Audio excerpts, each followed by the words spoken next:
wazazi au walezi tuwaongoze vijana kuachana na marafiki wasiofaa, manake tumeona madhara yake, na huko ndiko uliko msukumo wa makundilika. Lakini kuna tabia zisizofaa, aachane nazo, na daima awe na mtizamo chanya kwenye maisha.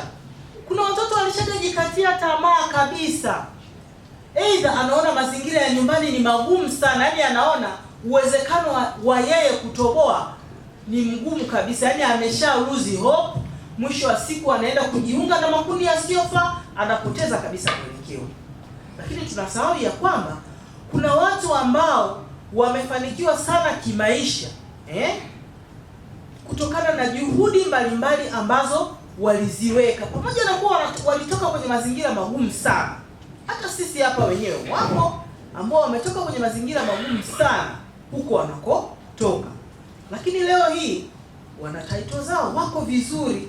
Ina maana kuna mtu mmoja, wawili, watatu ambao walimtia moyo, wakampa direction, na mwisho wa siku akafika hapa alipo leo. Daniel Kayanda, mratibu wa mradi wa VEMA vijana elimu malezi na ajira kutoka shirika la Plan International.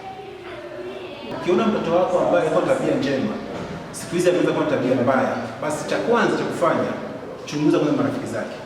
Marafiki kwa namna fulani wanachonga tabia za marafiki zao. Kwa ni muhimu sana kuhakikisha kwamba watoto wako wanakuwa na marafiki ambao ni sahihi, ambao wanaweza kujenga ndoto zao na misha na wao waweze kufanikiwa katika maisha yao. Kama familia haina mfumo mzuri wa kutoa malezi na miongozo bora kwa watoto, kusababisha aidha ukatili kwa wao wenyewe ama kuwa rahisi kufanywa ukatili na wengine kwa sababu hawajafundishwa namna ipi nzuri ya kuhusiana na wenzao.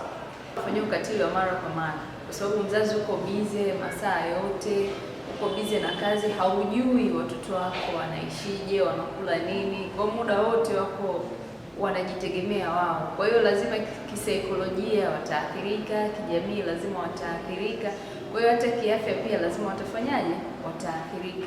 Mtoto anapofikishwa kwetu kama wataalamu wa afya unakuta alishaoshwa. Kwa hiyo wakati huo hata ukusanyaji wa ushahidi au vipimo kwa ajili ya shughuli za kimahakama unakuwa kidogo ni ngumu.